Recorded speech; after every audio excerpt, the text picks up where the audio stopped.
नमस्कार, मैं हूं आपके साथ प्रदीप आजाद और आप देख रहे हैं हमारी खास पेशकश लहरों में लाश। कहते हैं कि मानवीय संवेदनाएं कभी खत्म नहीं होनी चाहिए और जब इनका अंत हो जाता है तो फिर गुनाह की दास्तानें भी तैयार हो जाती है। आज हम तहकीकात करेंगे एक उस रास्ते की जिसे लाशों का रास्ता भी कहा जाता है। दरअसल ये पानी वाला रास्ता है जहां हर वक्त पानी बहता है, लेकिन उसी पानी से लाशें भी निकलती हैं।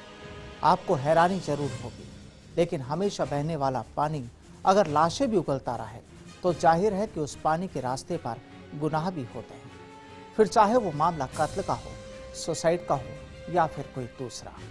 लेकिन वो पानी लाशों का ठिकाना जरूर बन गया है। चलिए आपको बताते हैं पानी के एक उस रास्ते की दास्तां जहां लाशों का मिलना आम हो गया है।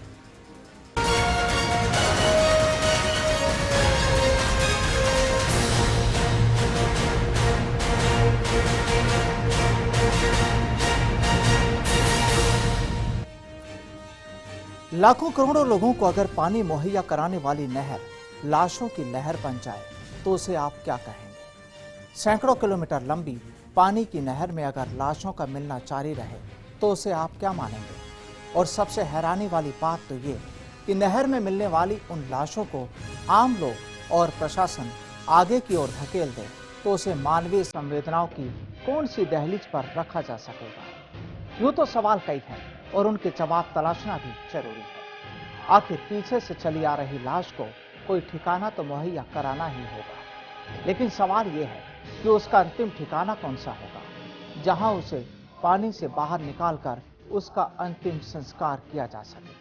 आज हम बात कर रहे हैं इंदिरा गांधी नहर की, जो लोगों को पानी तो पिलाती है लेकिन वो लाशें भी उगलती है।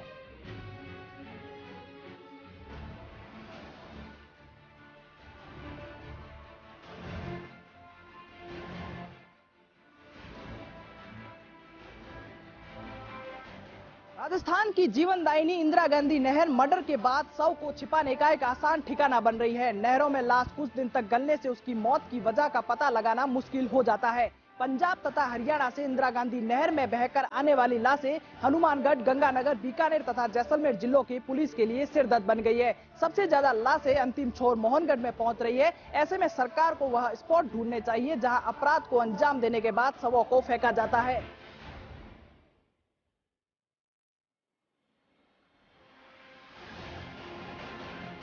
दरअसल ये एक उस नहर की कहानी है जहां पानी के साथ ही मिलती है लाशें। आपको बता दें कि इंदिरा गांधी नहर परियोजना को राजस्थान की जीवन रेखा या मरुगंगा भी कहा जाता है। पहले इसका नाम राजस्थान नहर था। 2 नवंबर 1984 को इसका नाम इंदिरा गांधी नहर परियोजना कर दिया गया। राजस्थान नहर सतलज और ब्यास नदियों के संगम पर निर्मित हरि के बांध से निकाली गई है। यह नहर पंजाब और राजस्थान को पानी की आपूर्ति करती है। पंजाब में इस नहर की लंबाई 132 किलोमीटर है और वहां इसे राजस्थान फीडर के नाम से जाना जाता है। लेकिन अब इस नहर को गुनहगारों ने भी अपना ठिकाना बना लिया है। जैसलमेर जिले में बहने वाली इंदिरा गांधी नहर अपराध छिपाने का जरिया बन गई है। नहरों में कई बार बहते हुए शव मिलते हैं। इन शवों के साथ होने वाला व्यवहार मानवीय संवेदनाओं की हत्या करने वाला साबित होता है।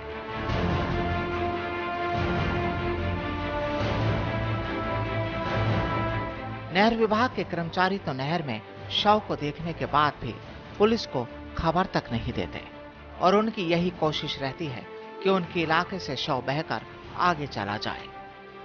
अब तक जितने भी शव मिले हैं उनकी सूचना पुलिस को वहां के ग्रामीणों और आसपास के किसानों ने ही दी है। दूसरी तरफ पुलिस भी खाना पूर्ति करते हुए शव का पोस्टमार्टम करवाकर वहीं नहर के पास उन्हें दफना देती है।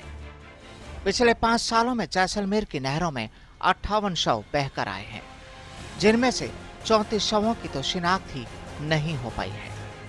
किसी को नहीं पता कि ये शव किसके थे। पुलिस ने उन्हें वहीं दफन करवा दिया। वहीं 24 शवों की शिनाख्त हो पाई। जानकारों के मुताबिक इन 58 शवों में अधिकांश मामले हत्या के हो सकते हैं। इसके अलावा पिछले 5 सालों में 12 शव स्थानीय लोगों के ही मिले हैं और 12 में से 8 मामले हत्या के थे। इस मामले में पुलिस का कहना है कि कई बार नहरों में शव बहकर पहुंच जाते हैं संभावना से इनकार नहीं किया जा सकता कि हत्या के मामले हो सकते हैं और सबूत मिटाने के लिए गुनहगार शवों को नहर में फेंक देते हैं। पुलिस शव का पोस्टमार्टम करवाती है और उसे दफन करवा देती है। बजट तो नहीं होता, लेकिन जन सहयोग से ये काम किया जाता है। दफन इसलिए किया जाता है ताकि कभी भी शव की जरूरत पड़े तो उसे बाहर निकाला जा सके।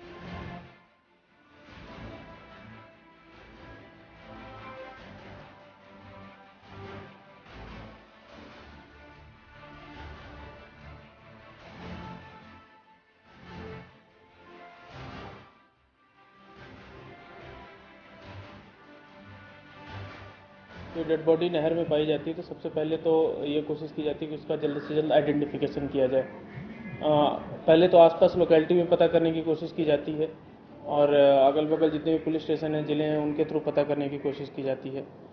यदि फिर भी नहीं पता चलता है तो नेक्स्ट डे की मीडिया में दिया जाता है, जैसे न्यूज़पेपर हो गया, टीवी वगैरह हो गया, उसमें हुलिया के साथ, फ़ोटो के साथ दिया जाता है कि यदि कहीं से कोई गायब है या कोई किसी प्रकार का अपराध हुआ है तो उसके बारे में पता लगाया जा सके।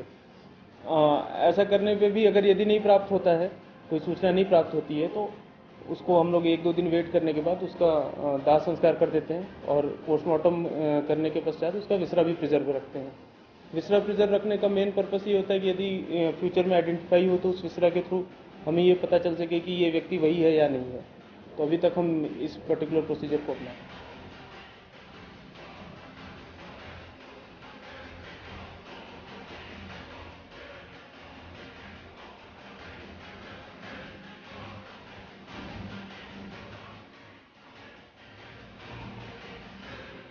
कई मर्तबा तो लाशों को आगे सरका दिया जाता है।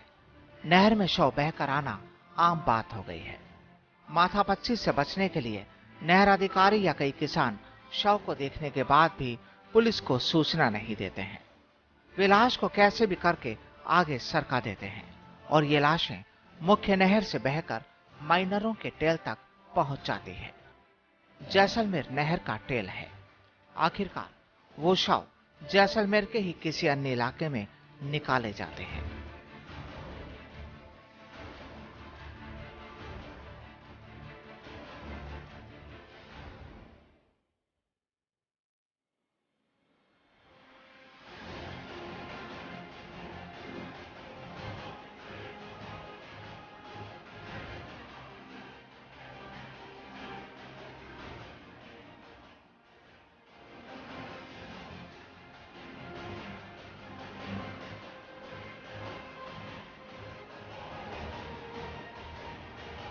जो लाशें राजस्थान के दूसरे जगहों से इस नहर के माध्यम से लोग मर्डर करके, लोग फेंक के, और वो लाशें धीरे धीरे उस पानी के फ्लो के साथ बहती बहती है और जैसलमेर तक पहुंच जाती है।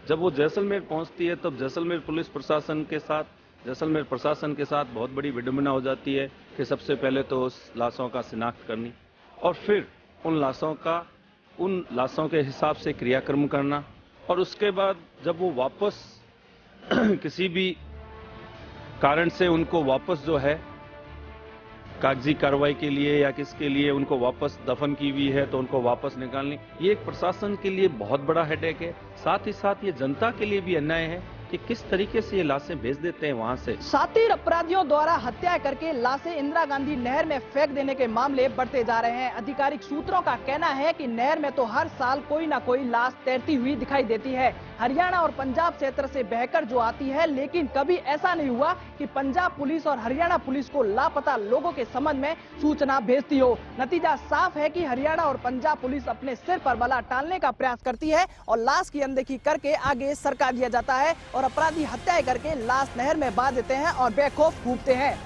फर्स्ट इंडिया न्यूज के लिए सूर्यवीर सिंह तंवर, जैसलमेर। अक्सर जब भी कोई अपराधी किसी का कत्ल करता है तो या तो वो खुद फरार हो जाता है और लाश को छोड़ जाता है, या फिर वो लाश को ही खुर्द-बुर्द करने की कोशिश करता है।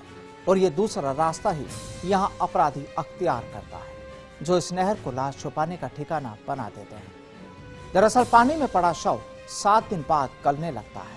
इसके बाद उसकी शिनाख्त करना मुश्किल हो जाता है और फिर मारे गए शख्स की मौत का सच सामने लाना आसान नहीं होता। किसी हथियार से किए गए हमले के घाव जल्दी शव मिल जाने पर मिल सकते हैं, लेकिन शव के गलने के बाद नहीं। फॉरेंसिक टीम को भी शव गलने के बाद पुख्ता चीजें नहीं मिल पाती और फिर सड़ी गली लाश का पोस्टमार्टम सही नहीं हो पाता है, जिससे मौत की वजह भी साफ नहीं हो पाती।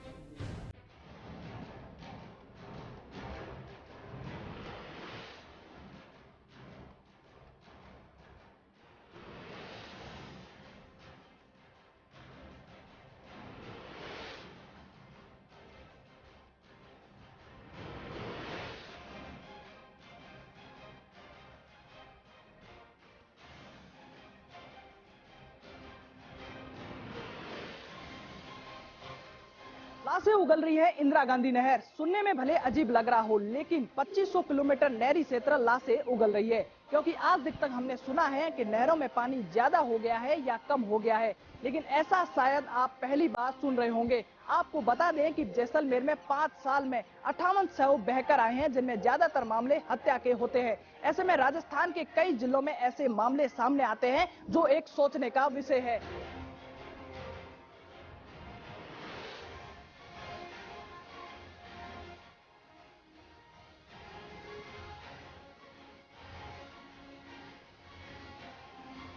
वाकई मामला ये कोई छोटा नहीं, लेकिन सवाल ये भी है कि ये खेल लंबे अरसे से जारी है। कई बार गंगानगर, हनुमानगढ़, हरियाणा और पंजाब से परिजन अपने रिश्तेदारों को ढूंढने के लिए यहां तक पहुंच जाते हैं। उनका संदेह रहता है कि उनके रिश्तेदार की हत्या कर नहर में शव फेंक दिया गया होगा, तो यहां तक बहकर आया होगा। करीब 3 साल पहले मोहनगढ़ में गंगानगर से आए सुखदेव सिंह अपने बेटे को तलाशते हुए यहां पहुंचे थे। पुलिस ने उन्हें सड़ी गली लाशों के कुछ फोटो बता दिए, जिससे पहचान करना मुमकिन ही नहीं था। मजबूरीवश परिजनों को निराश होकर लौटना ही पड़ता है। चलिए पहले आपको बताते हैं कुछ उन आंकड़ों के बारे में जो वाकई हैरान करते हैं।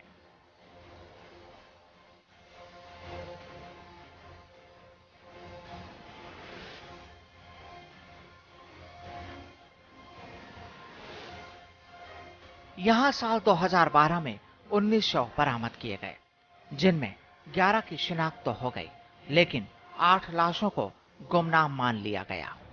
साल 2013 में मिले 12 शवों में से 6 की शिनाख्त हुई और 6 की नहीं हो पाई। साल 2014 में इस नहर से 11 शव बरामद किए गए, जिनमें 6 की पहचान हुई तो 5 की शिनाख्त नहीं हो पाई। साल 2015 में 12 लाशें बरामद की गई, जिनमें 7 को पहचान लिया गया और 5 की शिनाख्त नहीं हो सकी। पिछले साल यानी 2016 में 4 लाशें मिली और 4 की पहचान कर ली गई। आपको बता दें कि जनवरी 2012 में मोहनगढ़ इलाके में 3 शव बहकर आए। स्थानीय स्तर पर उन्हें निकालकर दफन कर दिया गया। करीब 3.25 साल बाद अक्टूबर 2014 में इन शवों को निकालकर विसरा लिए गए। सूत्र बताते हैं कि हाईकोर्ट ने सीबीआई को इसके आदेश दिए थे। गौरतलब है कि 18 जनवरी 2012 को गंगानगर के सदर थाने में राजेश्वरी, नितेश और नितिन के अपहरण और फुसला कर ले जाने का मामला दर्ज हुआ था। 20 जनवरी को 3 लाशें मोहनगढ़ में मिली। उस समय इनकी जांच तक नहीं हुई। बाद में 3.25 साल बाद दफनाए गए शवों को वापस बाहर निकाला गया। इंदिरा गांधी नहर से retired superintendent of engineer Om Prakash व्यास कहते हैं कि पंजाब और हरियाणा में जो शव डाल दिए जाते हैं, वो लाश अगले से अगले हैंड पास कर दी जाती है और यही कार्रवाई इंसानियत की भी पोल खोलती है।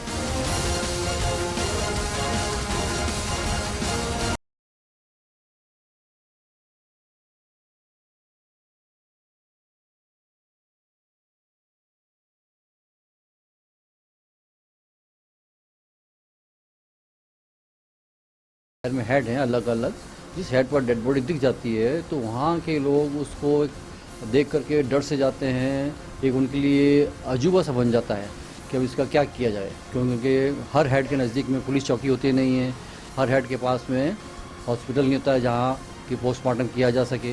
तो उन लोगों की यही इच्छा होती है कि इस हेड से जैसे जैसे इसको आगे सरका दिया जाए मगर विडम्बना ये है कि जिस हेड के पास में पुलिस चौकी है, जिस हेड के पास में हॉस्पिटल है, उसका पोस्टमार्टम किया जा सकता है, तो वहाँ हेड पर जो स्टाफ है या कहें कि वहाँ के जो चक के रहने वाले लोग हैं, उनमें भी वो इंसानियत ख़त्म हो गई कि एक इंसान की डेड बॉडी आई है तो हम इसको निकालें और इसका पोस्टमार्टम करवाएं या नियमानुसार कार्रवाई करके उसको दफनाया जाए या जलाया जाए, जैसा भी उचित हो।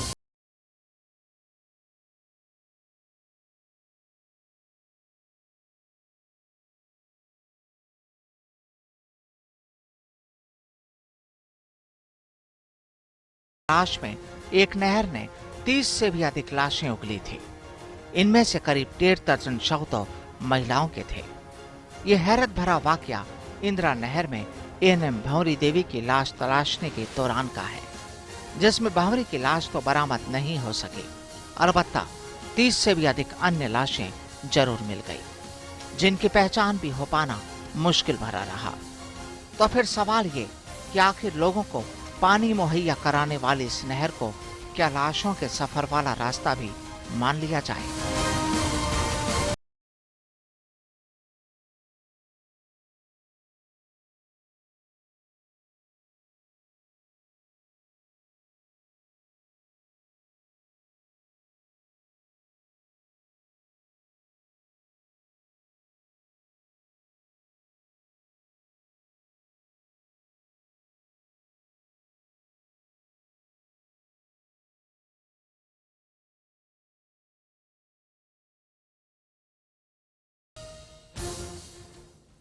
वाकई इस नहर में पानी के साथ साथ लाशों का भी सफर तय होता है और ये लाशें कई सवाल भी खड़े करती हैं। और एक सवाल ये भी कि आखिर इन लाशों की अनदेखी क्यों की जाती है।